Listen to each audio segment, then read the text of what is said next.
Hi everyone, welcome back to another video from Apps Academy. In today's video, I'm going to show you how you can easily mute someone on TikTok application so that you can control whatever you see on your feed without unfollowing or blocking them.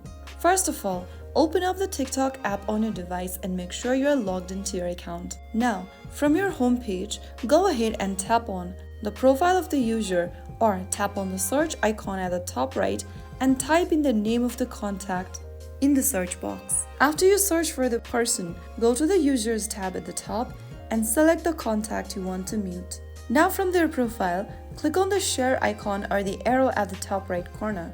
And in the pop-up at the bottom, click on mute their posts. After you do that, in the pop-up, click on mute once again.